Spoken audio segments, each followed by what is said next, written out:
Le 4 avril 1968, Martin Luther King est assassiné. On le connaît tous pour justement son fameux discours I Have a Dream, mais aussi parce que tout simplement il est l'une des grandes figures des mouvements des droits civiques aux États-Unis.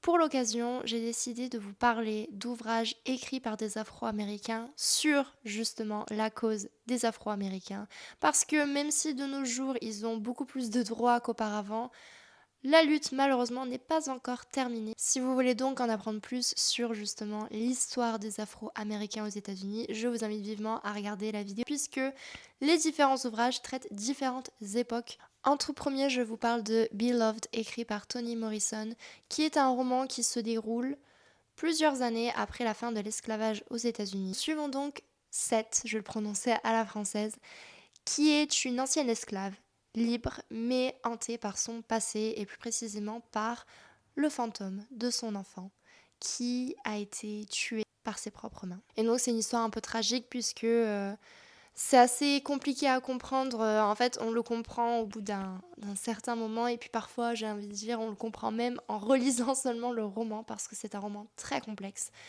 Mais si elle a tué son enfant, c'est en réalité pour la libérer et surtout lui en empêcher de devenir elle-même esclave. Donc c'est complètement tragique, c'est affreux. Mais avec ce roman, Toni Morrison déjà réécrit l'histoire d'une femme qui a réellement vécu cela, qui a réellement tué son enfant pour l'empêcher de devenir esclave. Mais surtout, en fait, Toni Morrison a voulu écrire l'histoire des Afro-Américains par une Afro-Américaine pour vraiment se réapproprier l'histoire avec un grand H puisque, et surtout à l'époque, l'histoire des Afro-Américains était majoritairement racontée par des personnes blanches. Et ce qui est très intéressant, c'est que Toni Morrison le dit elle-même et c'est ce qu'elle essaye d'expliquer. En fait, c'est impossible de raconter l'histoire d'une façon complètement véridique et avec une authenticité parfaite qui aura forcément des moments de flou. Et donc en fait, c'est sa façon à elle de se réapproprier l'histoire. Vraiment, je vous recommande de lire ce roman parce que il est d'une puissance phénoménale. Moi-même, j'aimerais le relire très prochainement. Ensuite, je vais vous parler d'une pièce de théâtre qui donc se lit très vite puisqu'elle est très courte. Fences, écrit par August Wilson. L'histoire se déroule dans les années 50 et 60, si je me rappelle bien. Et en fait, on va suivre une famille qui est donc afro-américaine et dont le père est, comment dire, tourmenté par sa vie et surtout par la façon dont il a été traité dans sa carrière au baseball, puisqu'il était un grand joueur tout de même de baseball, sauf que malheureusement, à cause de sa couleur de peau, il n'a pas eu la reconnaissance qu'il méritait d'avoir et donc il a fini par devenir éboueur. Sauf que l'un de ses fils, Gabe, veut lui aussi poursuivre une carrière dans le même domaine que son père. Sauf que son père est complètement contre parce qu'il a peur que son fils vive la même discrimination que celle que lui a vécue à l'époque. Le message d'August Wilson avec cette histoire, c'est aussi de montrer que les enfants peuvent justement, entre guillemets, faire mieux que leurs parents dans le sens où ils peuvent réussir justement à surmonter une situation et aller plus loin. Et puis autour du personnage de Troy, l'auteur aussi nous montre comment justement, comment dire, en fait, l'auteur montre comment justement cette obsession sur ses échecs passés, sur son passé en fait voilà, qui le hante, comment en fait tout cela, ça empoisonne ses relations avec autrui, avec sa propre famille et comment en fait il est complètement obsédé par au final lui-même, par ses pensées parasites et comment il projette tout ça aussi sur les personnes qui l'entourent. Maintenant je vais vous parler d'un assez gros pavé, donc on change de style. On est sur Invisible Man, écrit par Ralph Ellison, qui est un roman qui traite et qui parle de tellement de choses. On a notamment justement le côté comment dire, de l'intellectuel dans les sphères afro-américaines. On va voir notamment aussi et surtout la question d'identité. Et en fait, j'ai envie de dire, tout est un peu dans le titre Invisible Man parce que c'est en fait un peu ce que ressent le personnage, que c'est un homme invisible aux yeux de la société parce que il est noir. Et en fait, il y a tellement de sujets, de choses dans ce roman qui sont abordés. Mais en fait, on va vraiment voir cet homme qui est en quête d'identité perpétuelle, qui essaye de se trouver. Déjà, c'est à la première personne du singulier, donc c'est vraiment le narrateur qui raconte son histoire. Et donc, à la base, il habite dans le sud et lui, son but, c'est de sortir de sa condition d'homme noir pauvre. Donc, il travaille très dur pour cela et il va finir par être accepté dans une université. Sauf que malheureusement, il va être très rapidement exclu de cette même université pour, soi-disant, une faute qu'il n'a jamais commise. Donc il va ressentir une profonde injustice suite à cela et il va partir et rejoindre la ville de New York. Il va donc se retrouver dans le quartier de Harlem où il va vivre une vie malheureusement assez misérable. Et puis suite à différentes péripéties, on va dire, il va finir par rejoindre une confrérie qui est en fait une organisation politique marxiste pour le coup et dont le but justement est de promouvoir l'égalité sociale et raciale. Et donc le narrateur va devenir quelqu'un de très important au sein de la confrérie, sauf qu'en fait, très vite, il va être complètement dérouté parce qu'il va se rendre compte en fait que il n'est qu'un faire-valoir en fait dans cette confrérie. C'est la désillusion totale pour lui et il va complètement s'isoler de la société et donc il redevient cet homme invisible. J'ai réussi à vous trouver le prologue, donc je vais vous lire donc la traduction française parce que je la trouve superbe et que j'espère vous convaincre de lire ce roman. Alors c'est sûr qu'il est costaud, c'est très parfois compliqué, mais enfin, je trouve tellement intéressant. Je suis un homme qu'on ne voit pas. Non. Rien de commun avec ces fantômes qui hantaient Edgar Allan Poe. Rien à voir non plus avec les ectoplasmes de vos productions hollywoodiennes.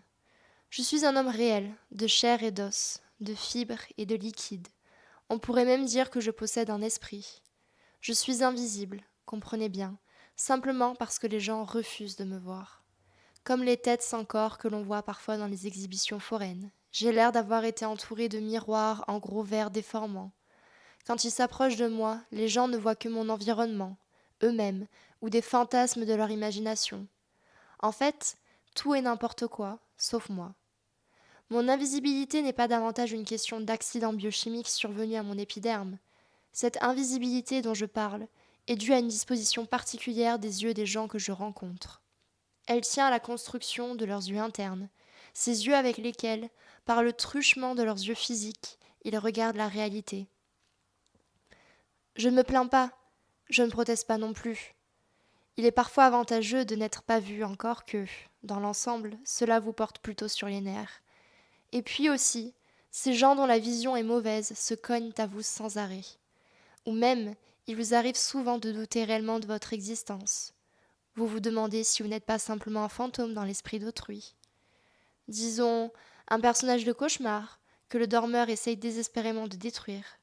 C'est lorsqu'un tel sentiment vous habite que, par ressentiment, vous commencez à rendre lignon. Et avouons-le, c'est le cas la plupart du temps. Vous êtes dévoré du besoin de vous convaincre que vous existez, réellement, dans le monde réel, que vous faites partie intégrante de tout le bruit et l'angoisse, et vous brandissez vos poings, vous lancez des bordées de jurons et vous jurez de les amener à vous reconnaître. Hélas, l'entreprise est rarement couronnée de succès. Une nuit, je me suis cogné à un homme, accidentellement. Et peut-être parce qu'il faisait noir, il me vit et m'apostropha en m'insultant. Je lui bondis dessus, le saisis par les revers de sa veste et exigeai des excuses.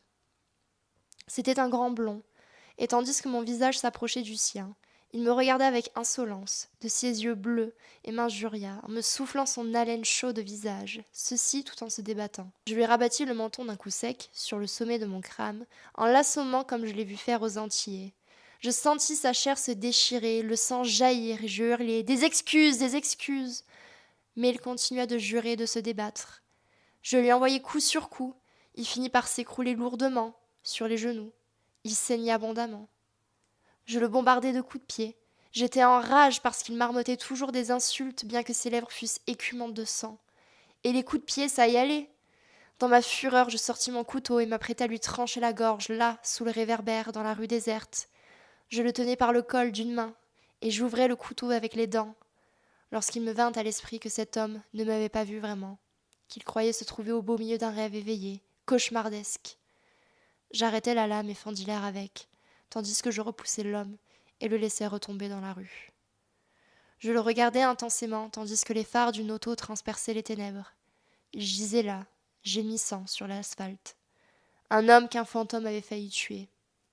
Ma fureur s'apaisa. J'étais à la fois dégoûté et honteux. J'avais tout l'air d'un homme ivre moi-même, chancelant sur des jambes en coton. Puis cela m'amusa. Une idée avait jailli de la tête épaisse de cet homme, et cette idée l'avait battu presque à le tuer.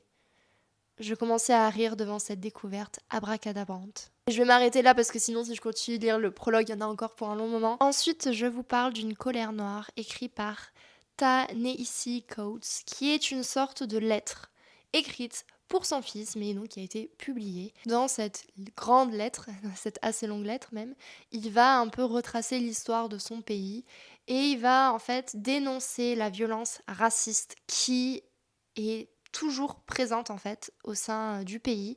Et notamment, je me rappelle très bien, enfin en tout cas c'est vraiment ce dont je me rappelle le plus quand je l'avais lu, des violences policières. Il va lui raconter tout ça, notamment à travers des expériences personnelles. Donc il va lui raconter certains de ses souvenirs. Donc à travers ses références à la fois au passé et au présent, il va un peu montrer à son fils que malheureusement la société dans laquelle il va grandir est une société toujours extrêmement violente envers les Afro-Américains. Je vous lis quelques petits extraits très rapides pour vous montrer un peu aussi le ton de l'ouvrage qui est vraiment très colérique. Et puis d'ailleurs, le titre français est quand même une colère noire. N'oublie jamais que nous avons été esclaves dans ce pays plus longtemps que nous n'avons été libres. La race naît du racisme et non le contraire, ce que je trouve très intéressant parce que c'est vrai que aux États-Unis, il y a ce truc de parler de race où vraiment on donne des races aux gens, on leur dit à quelle race appartiens-tu.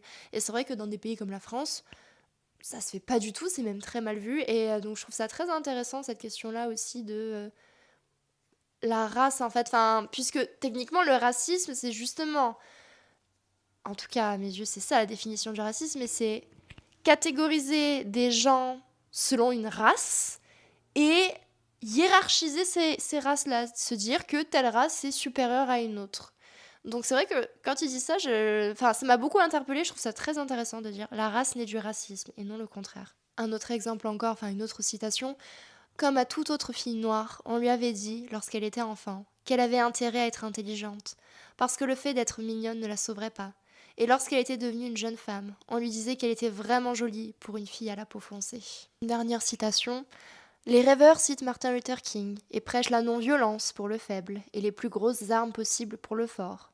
À chaque fois qu'un policier nous interpelle, la mort, la blessure, la mutilation sont possibles. Dernier roman que je vous propose, sachant que voilà, c'est une liste non exhaustive, hein, vraiment, je pourrais mentionner beaucoup plus d'ouvrages, mais je préfère vous parler quand même d'ouvrages que j'ai lus et que je connais parce que sinon c'est un peu plus délicat. Mais donc le tout dernier ce sera Underground Railroad écrit par Colson Whitehead. Là on est clairement dans l'époque de l'esclavage et donc vous l'aurez peut-être deviné au titre, mais là on va parler notamment du chemin de fer clandestin qui était en fait un réseau de routes et d'itinéraires qui était utilisé donc par les esclaves pour justement s'enfuir et s'échapper des plantations. Dans ce roman, on va suivre justement Cora qui a 16 ans, qui est une esclave. Sur la plantation, César, un esclave, va arriver et va lui proposer de s'enfuir avec lui, donc en empruntant le fameux chemin de fer. Le but est donc de gagner les États du Nord, puisqu'il n'y avait que les États du Sud à ce moment-là qui continuaient d'avoir des esclaves pour leur plantation, le Nord s'étant industrialisé et utilisant donc d'autres techniques pour produire massivement différentes ressources. Il accepte de partir avec lui et donc on va suivre son parcours. Vous vous en doutez, ça va pas être si facile que ça, elle va être traquée par différentes personnes. Mais voilà, c'est un roman super intéressant pour justement raconter cette période-là de l'histoire et aussi parler en même temps de ce fameux chemin de fer clandestin qui a eu une grande importance. Ça y est, c'est la fin de cette vidéo, j'espère qu'elle vous aura plu. N'hésitez pas justement dans les commentaires à me recommander et à recommander aussi aux personnes qui regardent la vidéo d'autres ouvrages écrits par des Afro-Américains justement sur leur histoire. Je prends toutes vos recommandations, donc vraiment n'hésitez pas. Pareil, si jamais vous avez lu certains des ouvrages que je vous ai recommandés, n'hésitez pas à me dire ce que vous en avez pensé. On se retrouve très prochainement pour une nouvelle vidéo. En attendant, portez-vous bien. Ciao, ciao!